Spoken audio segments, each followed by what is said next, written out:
नमस्कार विद्यार्थी मित्रांनो, ओएसिस करिअर पॉईंटच्या यूट्यूब चॅनलमध्ये आपलं स्वागत आहे। या व्हिडिओमध्ये आपण पाहणार आहोत महा TET एक्झामसाठी अत्यंत महत्त्वाचा असणारा विषय म्हणजे मराठी व्याकरण। मराठी व्याकरणातील अत्यंत महत्त्वाचा टॉपिक म्हणजे वर्णमाला। 2013 ते 2021 या दरम्यान जे वर्णमाला टॉपिकवर प्रश्न आलेले होते TET पेपर क्रमांक 1 व TET पेपर क्रमांक 2 साठी, या प्रश्नावर देखील सविस्तर चर्चा आपण या व्हिडिओद्वारे केलेली आहे। सुरुवातीला आपण वर्णमाला समजून घेऊया आणि नंतर आपण जे जुने प्रश्न आहेत येऊन गेलेले त्यावर चर्चा करूया।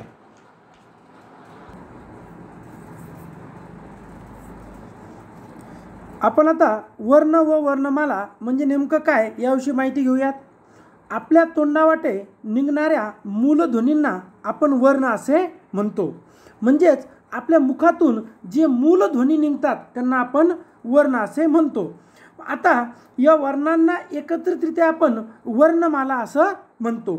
मग मराठी वर्णमालेत आपल्या 52 वर्ण आहेत, ज्यामध्ये 14 स्वर आहेत, 2 स्वरादी, 34 व्यंजने व 2 विशेष संयुक्त व्यंजने आहेत। आता यांचं आपण थोडंसं डिटेलमध्ये माहिती घेऊयात। जसं जर आपण स्वरांबद्दल आता बोलायचं ठरवलं तर एका मार्काला येणारा प्रश्न असा आहे की मराठी वर्णमालेत एकूण स्वर किती, तर 14। पण नेमकं स्वर म्हणजे काय जर आपण व्याख्येच्या स्वरूपात पाहिलं तर आपलं असं जाणवतं की ओठांचा एकमेकाशी किंवा जिभेच्या कोणत्याही भागाचा मुखातील कोणत्याही अवयवाशी स्पर्श न होता मुखावाटे जे ध्वनी बाहेर पडतात त्यांना आपण स्वर असे म्हणतो। आता एकूण स्वर जे 14 आहेत ते कसे कसे आहेत ते आपण एकदा वाचून घेऊयात। अ, आ, ई, ई, उ, ऊ, रू, लू, ए, ऐ, ओ, औ, ए, अ। यापैकी मराठीमधील 12 जे स्वर आहेत हे संस्कृत भाषेतून आले आहेत आणि 2 जे नवीन स्वर आहेत ए व आ हे इंग्लिशमधून म्हणजेच इंग्रजी भाषेतून आलेली आहेत। स्वर हे पूर्ण उच्चाराचे वर्ण आहेत। स्वरांचा उच्चार करताना हवेचा मार्ग अडवलेला नसतो, म्हणजे आपलं मुख हे विवृत्त असतं। स्वरांचे उच्चार करण्यास लागणारा कालावधी म्हणजे मात्रा होय। स्वर ऱ्हस्व किंवा दीर्घ हे त्याचा उच्चार करण्यास लागणाऱ्या कालावधीवरून ठरते। आता यामध्ये जो पुढचा घटक आहे तो आहे स्वरादी। मग आता आपल्याला आतापर्यंत 3 वेळेस प्रश्न आला की स्वरादी संदर्भात। मग स्वरादी एकूण किती जर असा प्रश्न आला तर 2। कोणकोणते? आहा हे 2 स्वरादी आहेत।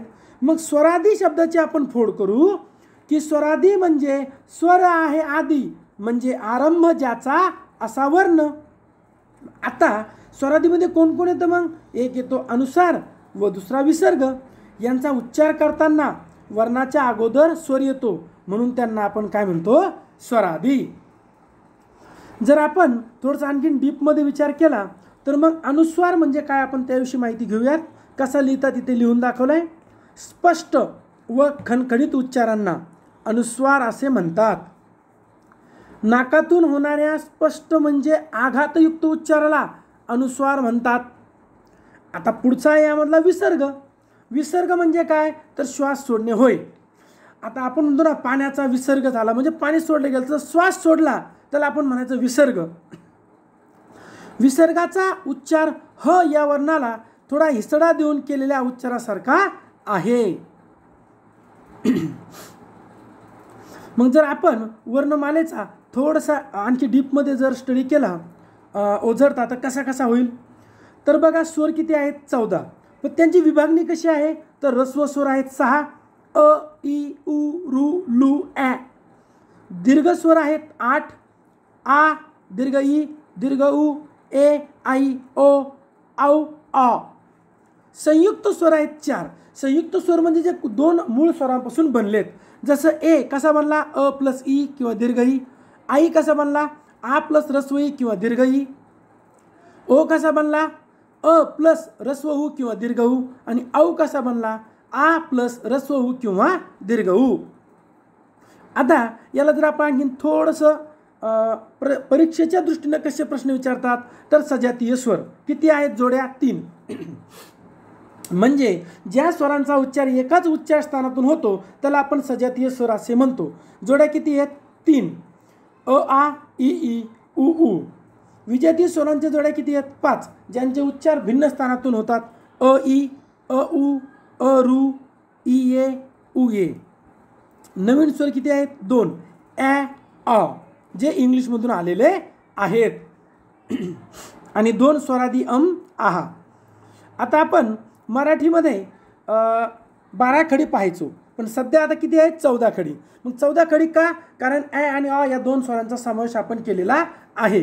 मग आता बघा अ आ इ ई उ ऊ ए ॲ आई ओ अ औ आहा. यांची चिन्ह संकेत कसा आहे काना पहिली विलांटी दुसरी विलांटी लहाना उकार मोठा उकार किंवा ऱ्हस्व उकार दीर्घ उकार.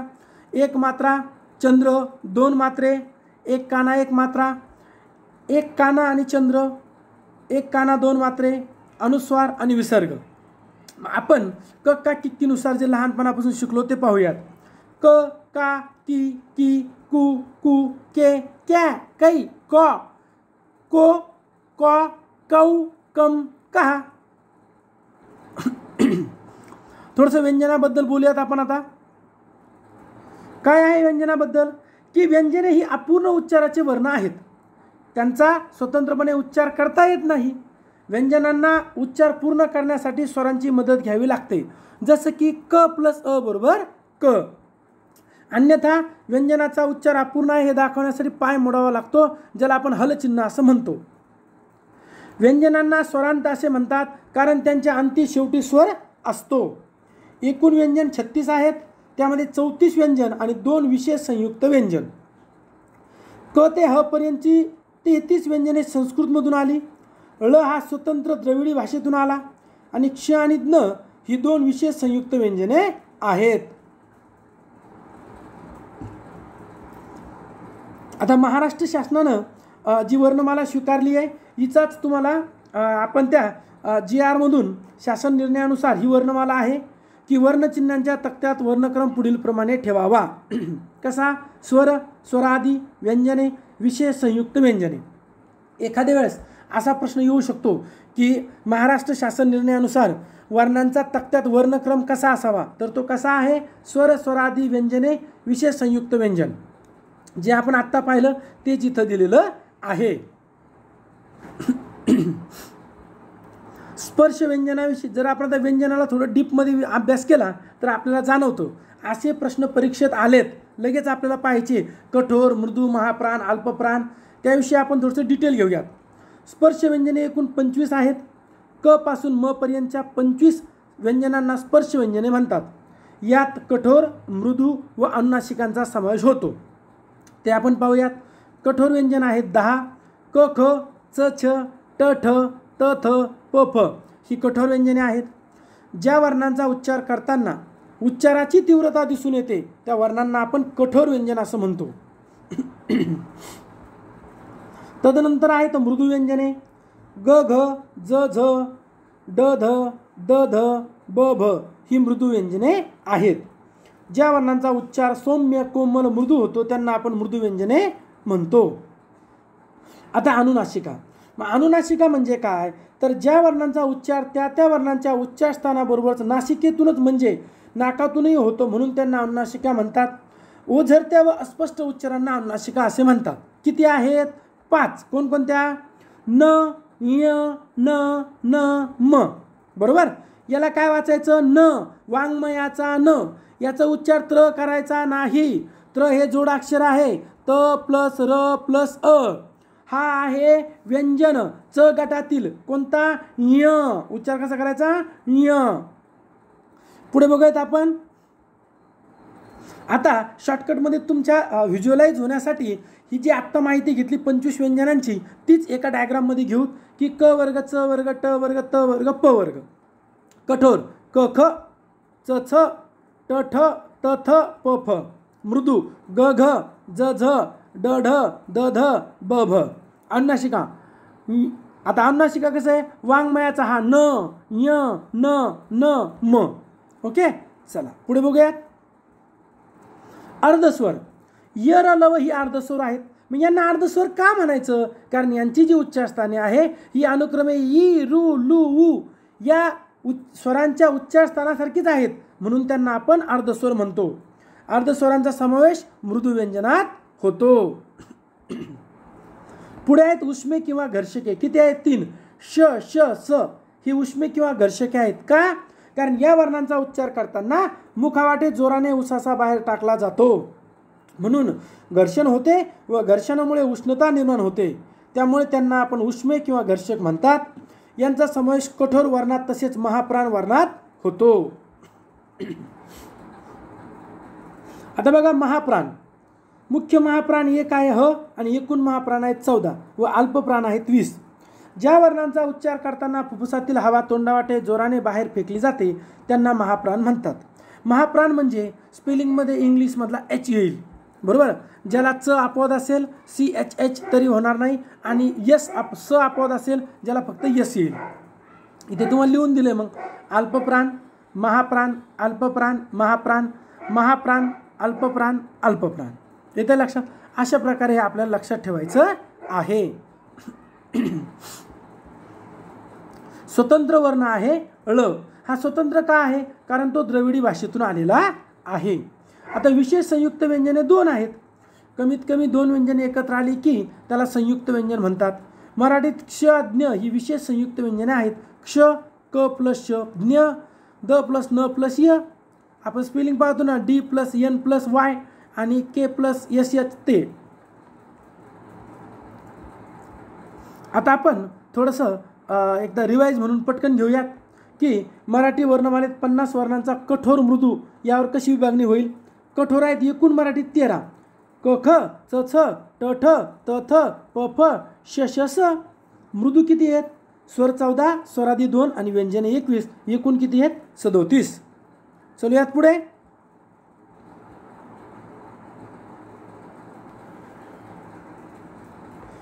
आता आपण उच्चार स्थानानुसार वर्णांचे वर्गीकरण पाहूयात. ठीक आहे, चला.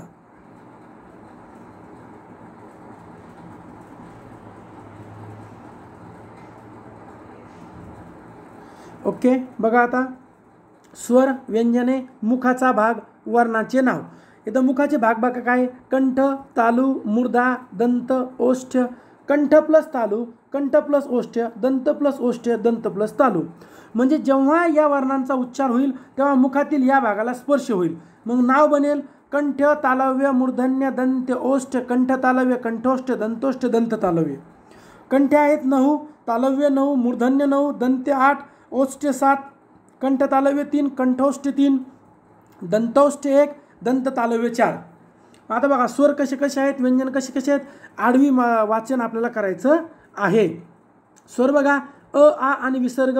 व्यंजन क, ख, ग, घ, न, ह हे आहेत कंठ्य. तालव्य बघूयात इ, ई, च, छ, ज, झ, य, य, श तालव्य. आणि पुढचा आता मूर्धन्य रू, ट, ठ, ड, ढ, न, र, श, ळ.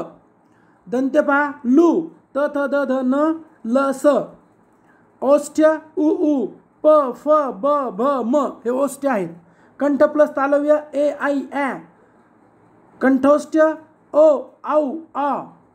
व हा दात आणि ओठ एकत्र येतो म्हणून हा स्वतंत्र आहे दंतोष्ठ. आणि दंत तालव्य च, छ, ज, झ.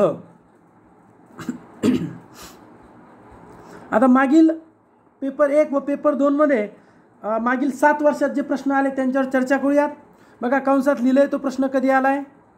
मराठी वर्णातील आहा यांना काय म्हणतात? तर यांना आपण काय म्हणतो? स्वरादी. मराठी वर्णमालेत किती स्वरादी आहेत? तर 2. कोणकोणत्या? आहा. खालीलपैकी स्वरादी वर्ण कोणते? आहा आपल्या सगळ्यांना पाठ झाले. ओ आणि औ काय आहे? तर हे दीर्घ स्वर आहेत. क्षज्ञ हे जोडाक्षर आहे. अ आणि आ ही सजातीय स्वरांची जोडी आहे, बरोबर. मग तुम्ही म्हणणार सर विशेष संयुक्त व्यंजन का नाही? तर इथे हे पूर्ण आहे म्हणून जोडाक्षर. जर याचे पाय तोडले तर विशेष संयुक्त व्यंजन. पुढे पहा, पुढीलपैकी कोणत्या वर्णाला महापान वर्ण म्हणतात? तर आता लगेच आपल्याला माहीत आहे च काय आहे मृदू, च काय आहे अल्पप्राण, ग अल्पप्राण, ब अल्पप्राण, घ काय आहे महाप्राण. कसा ग प्लस ह जी प्लस एच. पुढीलपैकी कोणता वर्ण कठोर वर्ण आहे. बरोबर. आता प हेच उत्तर आहे आपलं, प फ. बरोबर. मग ब भ आणि ध हे काय आहेत मृदू आहेत. पुढीलपैकी कठोर व्यंजन कोणते. च च छ हेच कठोर आहे. ग ड द हे काय आहेत मृदू आहेत. परत कठोर व्यंजन कोणते बघा, झ घ आणि ब हे मृदू आहेत. ठ हा काय आहे कठोर आहे. यामुळेच आपण आधी काळजीपूर्वक घेतलेलं आहे. पुढीलपैकी ओष्ठी वर्ण कोणता आहे तर भ. भ काय आहे ओष्ठी वर्ण आहे. असे एकूण 8 प्रश्न मागील पेपर 1 व पेपर 2 मध्ये आलेले आहेत. म्हणजे वर्णमालेचा हा जर टॉपिक तुम्ही चांगला कव्हर केला तर तुमचा कमीत कमी 1 प्रश्न कव्हर होणार आहे. तुम्ही ओएसिस सोबत कनेक्ट होऊ शकता. आपलं यूट्यूब चॅनल आहे ओएसिस करिअर पॉईंट नावानं, टेलिग्राम चॅनल आहे महा TET नावानं, व्हॉट्सअप चॅनल आहे ओएसिस करिअर पॉईंट नावानं, ओएसिस करिअर पॉईंट नावानंच फेसबुक आणि इंस्टाग्रामचे पेजेस आहेत.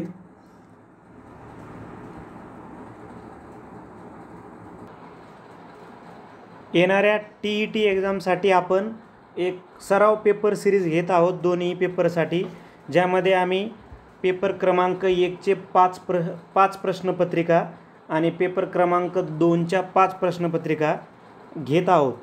मात्र पेपर क्रमांक 2 ज्या विद्यार्थ्यांनी सामाजिक शास्त्र निवडलेलं आहे अशा विद्यार्थ्यांसाठीच आम्ही या सराव पेपर घेत आहोत.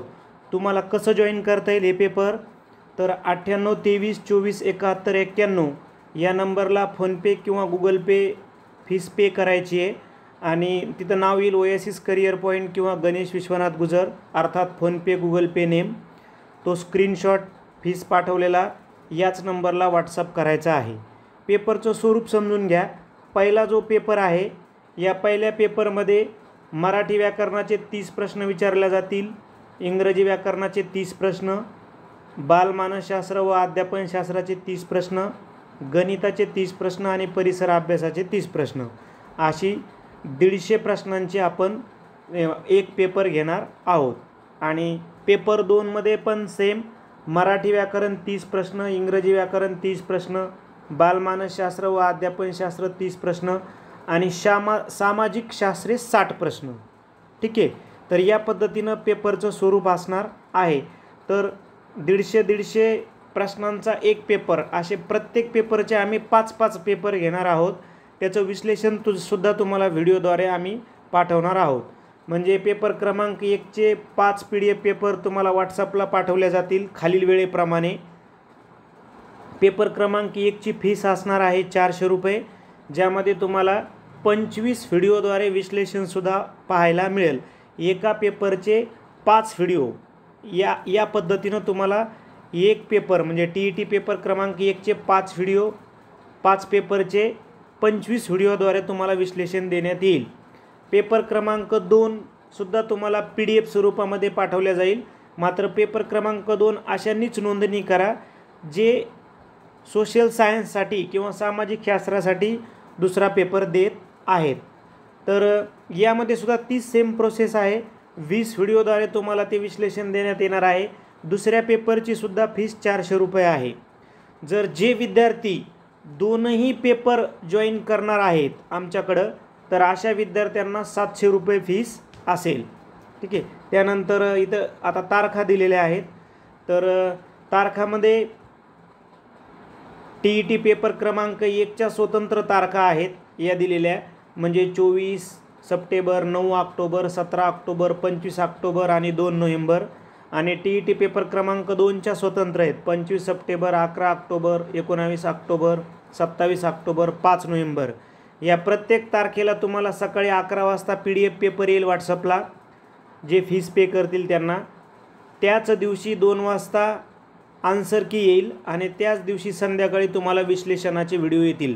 मात्र हे जे पेपर असणार आहेत हे फक्त पेपर मराठी माध्यमातूनच असणार आहेत, याची सर्वांनी नोंद घ्यायची आहे.